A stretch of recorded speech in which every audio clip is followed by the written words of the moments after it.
Nació justo cuando apareció el rock and roll. Su vida ha estado dictada por composiciones, música y poesía. Disfruta inventando juegos de palabras tanto en sus canciones como en su hablar cotidiano.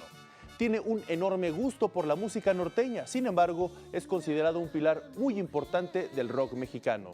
Solista involuntario, sarcástico al hablar, pero también un sentimental al escribir. Hoy en corto platicaremos con Jaime López, cronista, compositor y cantante que celebra 60 años de vida dedicados a la música. Acompáñeme en esta plática. Juan Jaime López Camacho, mejor conocido como Jaime López, celebra sus 60 años de edad, después de que el 21 de enero de 1954 naciera en Matamoros, Tamaulipas. En su niñez y parte de su juventud adoptó los ritmos norteños y las polcas al son del acordeón, el blues y el rock entre rocola y rocola bordando la frontera. Hasta que a los 16 años emigró a la Ciudad de México con la guitarra al hombro y sin más regreso a casa. Se dejó adueñar de la gran capital, liderando tertulias, bares y grupos, comenzando a dejar su muy particular huella para componer música y versificar letras. Influyó a solistas y a grupos de rock, quienes no se resistieron a interpretar una que otra de sus letras: Cecilia Toussaint, Eugenia León, Botellita de Jerez, Tania Libertad o el español Javier Gurruchaga. Pero sin duda fue Café Tacuba quien inmortalizó en todos los defeños la Chilanga Banda, enseñando con maestría a rimar y retratar la sociedad de una ciudad. Sin terminar la carrera de letras en la UNAM, recuerda que varios de sus maestros le enseñaron el estudio de la rima y la métrica, y los poemas de varios escritores que a la postre fueron parte de su inspiración, como Javier Villaurrutia, a quien dedica su disco Y mi voz que madura. En su haber se cuentan más de 20 discos y un póker de libros. Su primera producción fue en 1981, Sesiones con Emilia, con el rupestre Roberto González. Después de escribir decenas de las mejores historias de la música mexicana, llegó su última grabación, Mujer y Ego, en 2011. Ha compartido escenarios con personalidades de diversos estilos musicales como Oscar Chávez, Luis Eduardo Aute o el cubano Amaury Pérez. Incluso en su disco Nordaca interpretó la canción Por cigarros a Hong Kong con su paisano Eulalio González Piporro. Muchas anécdotas retratan a este tamaulipeco que dicen se adueñó de la colonia Portales. Incluso muchos otros aseguran que a sus 60 años es más joven que cualquiera de 18. Mi trayectoria está empezando apenas. Después de regarla tanto, empiezo a tener apenas algunos aciertos. Molestia aparte.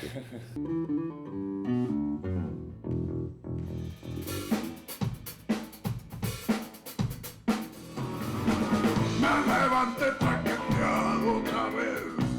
Sin una luz, un color, sin ventana.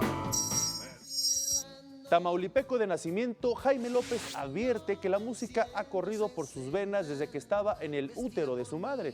Pese a la polémica del origen del rock and roll, Jaime presume haber nacido el mismo año que apareció este género, 1954, suceso que lo influenció notoriamente.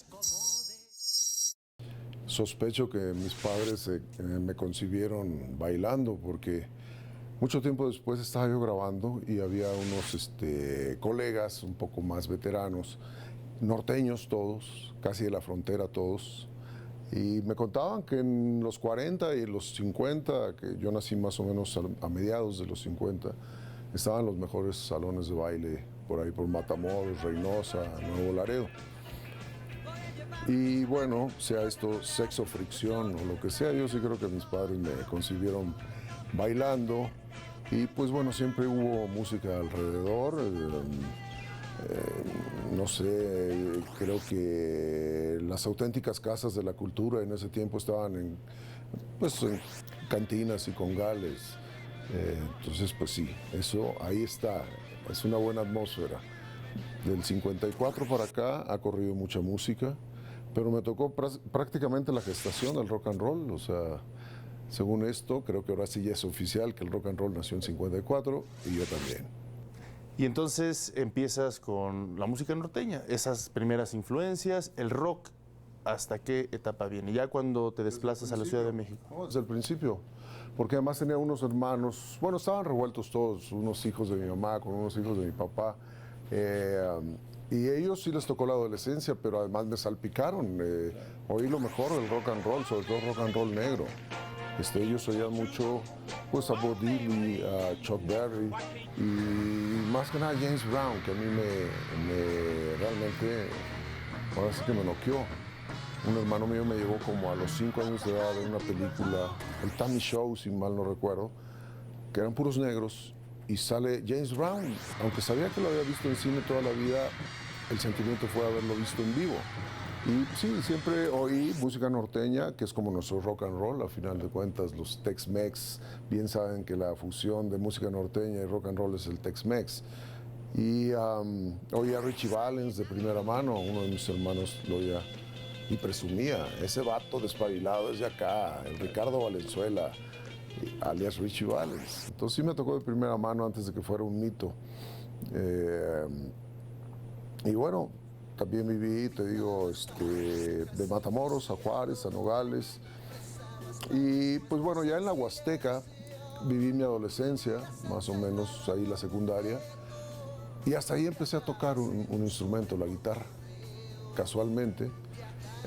Primero lo intenté con un grupo norteño de ahí cerca del barrio, que bueno, realmente era un desastre. Y luego ya con un gran, ¿cómo diríamos? Pues un auténtico trovador, no con el concepto que se le entiende, que se consigue en Coyoacán, sino un trovador tipo Pepe Jara, que al final de cuentas era Tampico. Vicente Chanona tocaba pues a Julio Jaramillo, y lo que no componía Julio Jaramillo lo componía él.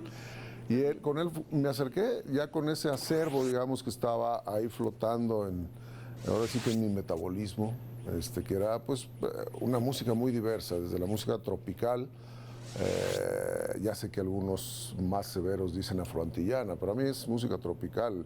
Al final de cuentas, a la mitad de Tamaulipas pasa el trópico de Cáncer. Es música tropical hasta la música norteña. Rigo Tobar lo viene realmente a confirmar, mi paisano. Rigorinsky Tobarovich. Entonces hasta música clásica hoy. Pero bueno, ahí en la Huasteca, de mediados de los 60 a finales, viví en mi época de la secundaria y empecé a tocar la guitarra y casualmente también me salió una canción. Yo creo que más bien soy resultado de esos ambientes. Qué aburrida vida, me voy a Hong Kong. En 1999 Jaime López lanzó el disco Nordaca, en el que hizo duetos con Eulalio González Piporro, a quien siempre le tuvo profunda admiración y reconocimiento.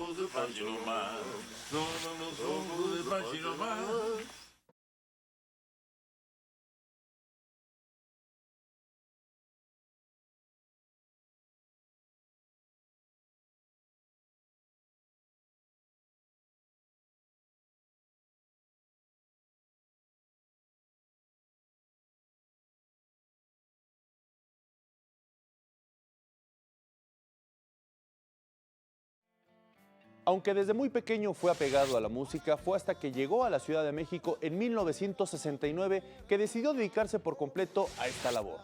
Jaime López pertenece a la generación marcada por el mítico Festival de Avándaro, concierto de 1971 que reunió a más de 300,000 jóvenes ávidos de rock nacional y el cual no volvió a repetirse.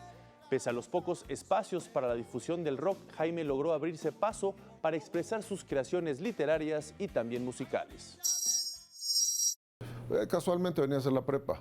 Te digo, había terminado la secundaria y realmente era como de paso. Mis padres, de hecho, estaban de paso. Yo me iba a quedar. Vivía aquí en lo que era la Embajada Norteña, donde vivía mi hermano Memo, que acaba de estudiar en la UNAM, y también mi cuñada Mague de Reynosa, por cierto.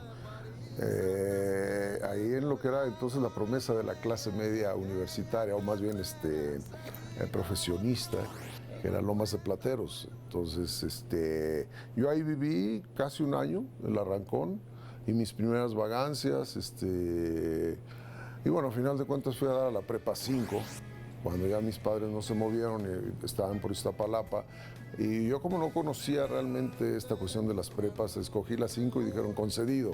Ya después supe en lo que me había metido, pero fue una gran experiencia a final de cuentas, ir a dar a la prepa 5, pero poco antes de entrar a la prepa fueron como 8 o 9 meses de vagancia, donde realmente comencé a tocar con grupos que se hacían y deshacían, sobre todo en Portales, que era como nuestro Liverpool. Y a mí me quedaba paso entre un extremo de Lomas de Plateros a Iztapalapa, y ahí hacía una, digamos, parada estratégica, y comencé a conocer a mucha gente. Había sonidos, música por todos lados. Entonces, sí, gracias al DF empecé ya a dedicarme a esto, y tras el abandarazo, pues no había dónde hacerse, y el teatro fue como mi tabla de salvación ahí mismo en la Prepa 5. Ya cuando terminé me metí medio semestre nada más a Filosofía y Letras, a una carrera de letras, pero nada más, lo único bueno que encontré fue al gran maestro Federico Patán, que el apellido no le hace honor, realmente era un caballero, es un caballero, padre de Julio Patán, por cierto, un saludo. Y él fue también importante porque me animaba, él no sabía que yo componía. Nos daba una clase de introducción a las investigaciones literarias y me motivaba, me estimulaba, decía, muy bien lo que escribe, debe usted publicar. Era prosa más que nada, ¿no? Pero bueno, entre eso, digamos, desviaciones entre el teatro, la literatura, yo seguía con la guitarra y vino la inevitable deserción automática tras el pase automático. Y ya es donde realmente empecé, te digo, tras el abandarazo, no había de qué agarrarse, el rock and roll no daba mayores opciones,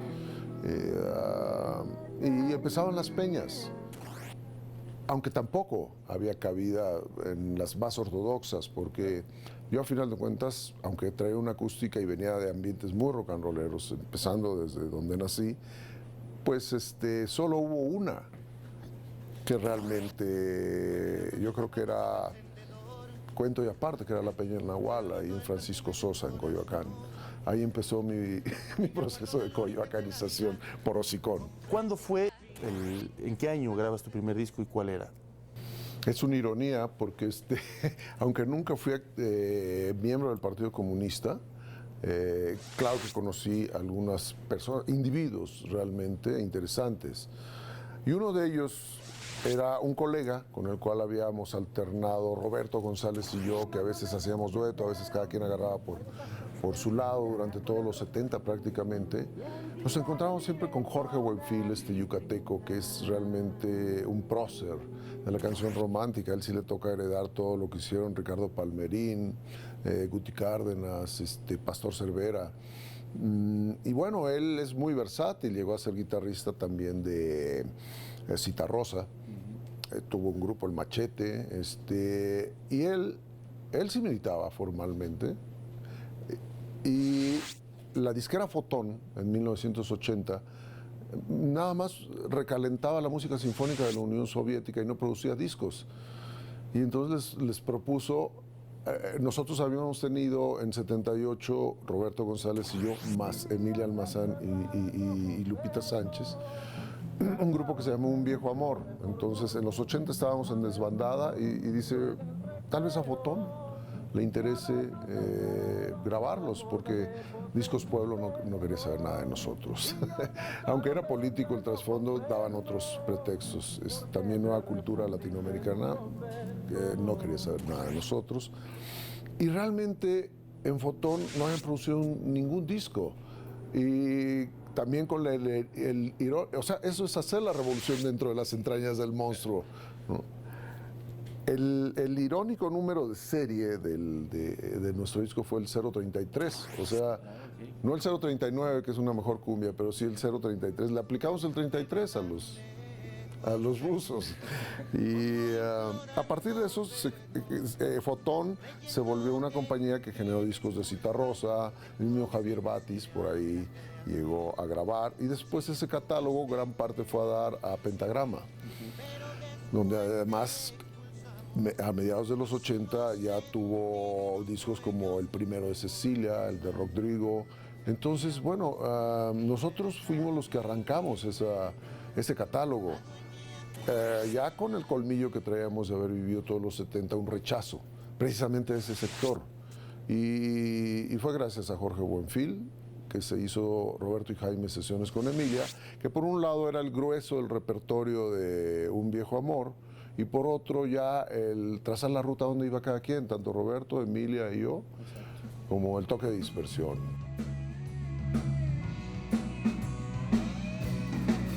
La culpa era mi amante, no la acuse de mi devoción. No la acuse, no la insulte, que me arrancan el corazón.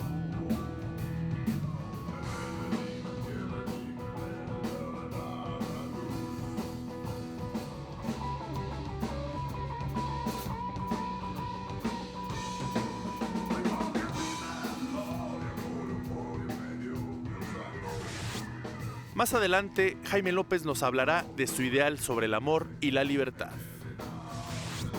Ya, yo creo que la fidelidad empieza por uno mismo. Si no puedes ser fiel a ti mismo, no le vas a ser fiel a nadie más.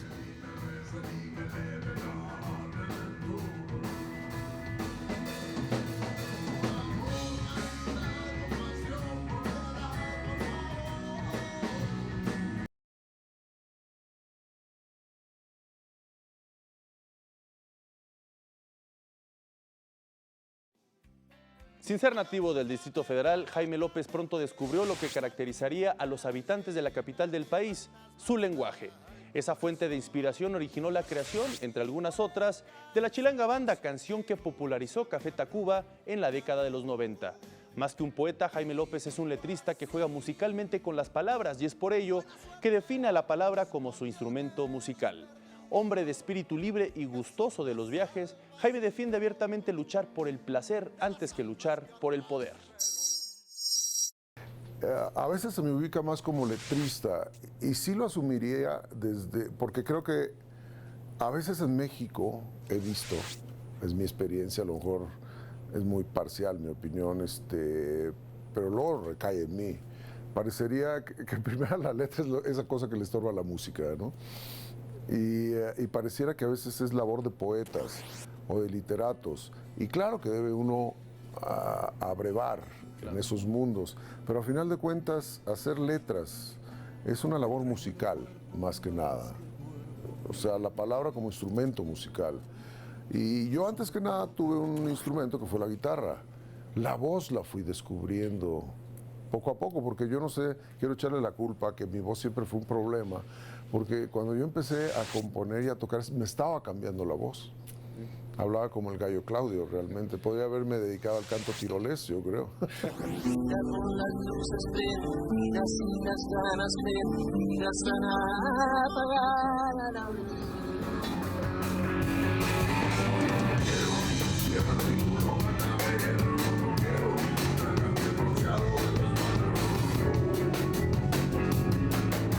Yo soy el primero que se sorprende cuando esto se volvió mi trabajo. Empecé porque me gustaba, por placer. Claro que descubres a la larga que esa es realmente tu actividad política. Realmente la lucha por el placer es mucho más importante que la lucha por el poder. Defender tus gustos es muchas veces un enfrentamiento político muy severo, porque a veces hasta pareciera que los aliados no son realmente los adecuados, ¿no? Es que son los primeros. O sea, un paranoico termina amando a su perseguidor y comportándose como su perseguidor por una especie de síndrome de Estocolmo. A mí sí me tocó el post-68 y no critico a muchos 68eros que encontraron algún modus vivendi en lo contrario a lo que más bien a lo que criticaban. Eso no es criticable, sino más bien que se volvieron parte de un aparato represivo. Eso es el punto. Entonces yo sí perdí gran parte de los 70 un poco con ese sector autonombrado contestatario, que no llegaba a ser sector ni contestatario, como el desierto de los leones, que no hay desierto ni hay leones, ¿no? Pero bueno, sobreviví. Y yo creo que a golpe de guitarrazos, una canción no hace la revolución, pero puede provocarla. Y entonces sí vas encontrando aliados reales por aquí y por allá, a veces no nomás en el mundo de la música. A mí me da la impresión de que tú siempre trataste de alejarte de las cuestiones políticas, pero creo que... No, lo que pasa es que más bien yo creo que antes uno genera ideas y no puede haber ideologías sin ideas. Yo creo que hay muchas cuestiones partidarias que más bien secuestran ideas y se paran el cuello diciendo que son ideologías, sobre todo en México. me tocaba convivir con gente, me tocó ver llegar a muchos exiliados, chilenos, argentinos, uruguayos. Y antes con la gente que mejor me llevaba, y eso sí agradezco Coyoacán, era con los descendientes o algunos directamente refugiados de la República Española. Creo que eran los que mejor entendían mi trabajo. Y había, por añadidura, ese sentimiento de que esa gente sí veía que en las cuestiones artísticas estaba la principal actividad política, más allá de la cooptación de ciertos sectores disque políticos, que a veces resultan los más apolíticos. El problema es que a veces esos mismos te dicen anarquista. Y yo tuve que hasta estudiar lo que era anarquismo, porque decía, bueno, ¿de qué me están tachando? No, a final de cuentas, al paso del tiempo me doy cuenta que yo he generado empleos, he generado lugares, chicos, un mercado. Y a final de cuentas, tengo amigos economistas que me han a lo mejor echado a perder con algunas, a lo mejor embarraditas que luego me dejan peor. Pero yo creo que en esto, más allá de que te autonombres marginal, alternativo, yo creo que se trata de generar una economía activa, no inactiva. Ahora sí que el sector del autoconsuelo y de San Juan Autista, pues no es realmente una posición política, pero a veces sí acepto que andas un poco en tu actividad política un tanto cuanto solo, y claro que se imponen los criterios de un sector un poco más amplio, que controlan medios de comunicación, y a veces el enemigo no es Televisa, es otro. Se define como solista involuntario porque siempre ha intentado formar grupos, aunque han tenido corta estancia en la escena musical. Este maestro de las letras suma a sus gustos artísticos las aficiones deportivas como el voleibol, béisbol, fútbol y hasta la caminata. Sin límites en sus creaciones musicales, Jaime comparte su percepción sobre la lealtad, el amor y otros demonios. Yo creo que placer o no ser, de eso se trata. Y yo creo que muchas veces la monogamia, bueno, quiero creer que lo contrario de la monogamia no es la poligamia, es el placer. Entonces, te decía hace rato, la lucha por el placer, más que por la del poder, quizás es donde encuentro una emoción política. Eso no quiere decir que ande de mujer y ego, ¿no? Me relaciono con personas, no con conceptos. Y después sí, es una responsabilidad mía si me tomé esa libertad sostenerla. Y no creo tanto en la fidelidad o en la infidelidad. Yo creo que la fidelidad empieza por uno mismo. Si no puedes ser fiel a ti mismo, no le vas a ser fiel a nadie más. Entonces, a veces sí es una comedia de equívocos. A veces también sobre aviso no hay engaño. Pero bueno, es emocionante los revolcones en todos los sentidos, porque son relaciones políticas. Yo creo que lo público es público.